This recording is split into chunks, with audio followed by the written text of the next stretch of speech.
jeter, une main serrée, un granit, et c'est parti. Exhale tendrement ces petites abeilles, toujours occupées, jamais en veille. C'est pas compliqué, on va y arriver avec nos mamies. Un microchet. Bonjour à tous, j'espère que vous allez bien. On se retrouve aujourd'hui pour un petit blabla hyper utile. J'ai vu passer sur le groupe beaucoup de questions au sujet du blocage avec 2 voire 3 façons de voir les choses. La première était qu'il fallait bloquer les ouvrages. La seconde était, et où je rejoins un petit peu, mais nuancé, on en parlera dans 2 minutes, où j'ai toujours connu le fait de ne pas bloquer les ouvrages. Ça ne faisait pas à mon époque, du moins je me rappelle absolument pas. Et la troisième était oui mais. Alors c'est quoi bloquer un ouvrage? C'est déjà l'humidifier. D'une façon ou une autre, on a plein de façons maintenant d'humidifier. Ça peut être le tremper dans l'eau, le tordre, voilà, tout simplement, et l'étendre ensuite.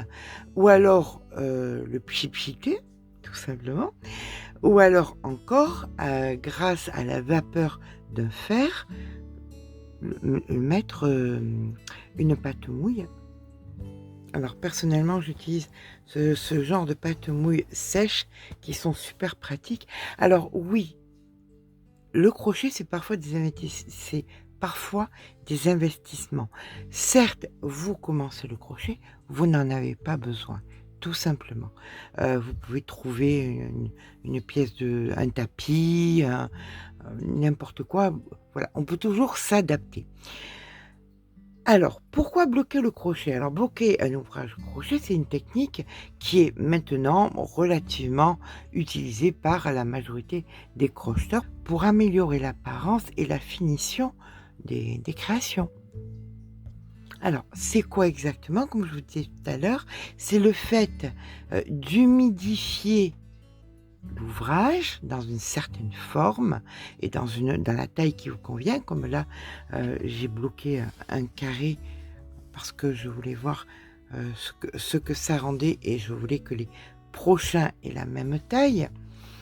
Alors, le fait est, c'est que donc on le bloque, on lisse les bords, on aplatit les pointes, on le redresse, ça crée une meilleure régularité et une meilleure taille et une meilleure forme. Prenons ce genre d'ouvrage qui a été fait donc en Sophia. Si il n'est pas bloqué, il peut rester après le travail. Alors bloqué, il y a différentes façons, hein. Ne vous dites pas que tout va être un enfer à devoir le mouiller, l'étendre, le piquer, le laisser sécher. Non, non, non, non. On va rectifier les choses. Personnellement, ce genre d'ouvrage, je le bloque de la façon suivante. Alors, à la base, j'avais un petit tampon. Alors, c'est des tampons qui mesurent 1 centimètre. C'est assez cher, je le reconnais. Quoique là, la grande planche, je l'ai payée une trentaine d'euros sur Amazon. Je vous mettrai le lien en barre d'infos, mais c'est juste à titre indicatif parce que vous allez être nombreuses à me demander et le lien et le prix et que je ne vais pas répondre à chacune individuellement. Donc, je le mets en barre d'infos, vous aurez toutes les informations.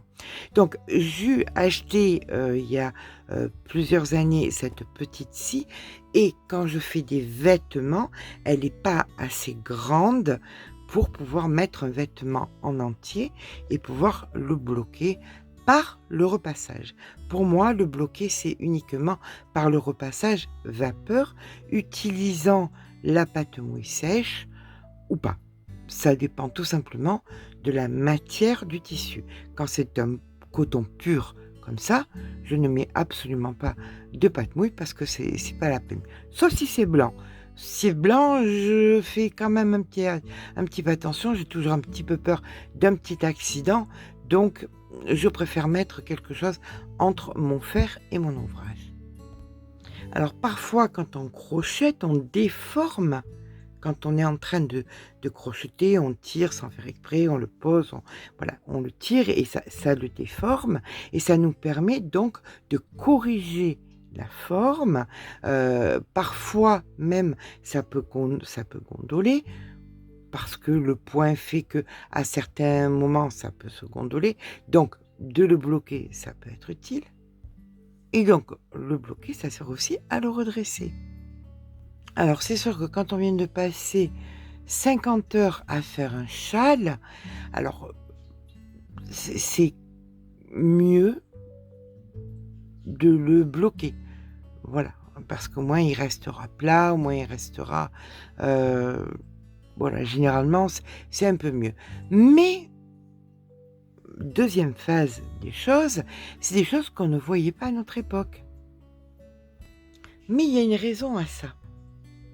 La raison, elle est toute simple, c'est que simplement avant, les techniques de blocage n'étaient pas aussi qualifiées qu'aujourd'hui. On n'avait pas les mêmes produits, les mêmes.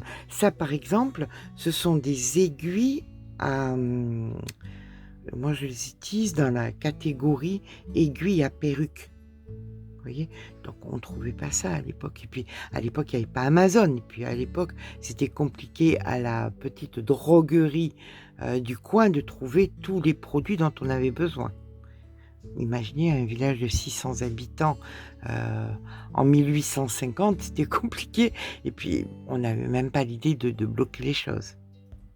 Mais ce qu'il y a aussi d'important de noter, c'est qu'avant, les fils n'avaient pas les mêmes compositions qu'aujourd'hui. Avant, il y avait beaucoup plus de laine, de fils traditionnels, de fils naturels, et qui ont tendance à se bloquer mieux naturellement lorsqu'ils étaient lavés et manipulés. Le fait est que maintenant, il y a de plus en plus de fibres synthétiques, ce qui fait que ça devient parfois une obligation de bloquer l'ouvrage pour que ce dernier lui ait un rendu un petit peu plus impeccable. Alors, encore une fois, il faut faire la part des choses, que ce ne soit pas un diktat, ni que les personnes qui ne bloquent pas soient montrées du doigt. Chacun et chacune fait ce qu'il veut. Comme je dis, le crochet n'est pas une science. Le crochet, on se l'approprie. Vous voulez bloquer, vous bloquez. Vous ne voulez pas bloquer, vous ne bloquez pas. Vous voulez bloquer de façon guère traditionnelle. Vous faites ce que vous voulez. Voilà. Donc, pour ma part, sur certains ouvrages, on va dire vraiment sur 30% des ouvrages qui, quand on les manipule, peuvent se déformer et avoir un rendu moins joli une fois l'ouvrage fini. Je peux le bloquer, mais à l'aide de ces tampons de repassage. Ce sont à la base non pas des tampons pour bloquer, ce sont des tampons de repassage.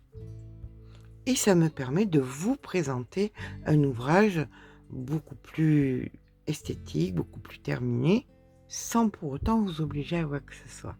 Voilà. Eh bien, écoutez, j'espère avoir répondu à cette question. Est-il obligatoire de bloquer un ouvrage? Pourquoi aujourd'hui on parle beaucoup de bloquer les ouvrages alors qu'avant, il y a 50 ans, on n'en parlait pas, quasiment pas, moi je m'en rappelle pas. On va retenir que essentiellement ce sont les qualités de fil qui ont changé et les obligations qu'on se met à soi-même des résultats qu'on attend de nos ouvrages. Voilà, j'espère vous avoir apporté un petit éclaircissement qui n'est que mon avis personnel. Je vous laisse débattre de ça dans les commentaires. Sur ce, je vous fais de gros bisous et je vous dis à très vite.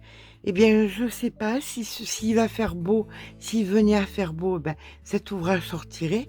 Mais comme c'est mal parti, on verra bien. Allez, je vous embrasse bien fort.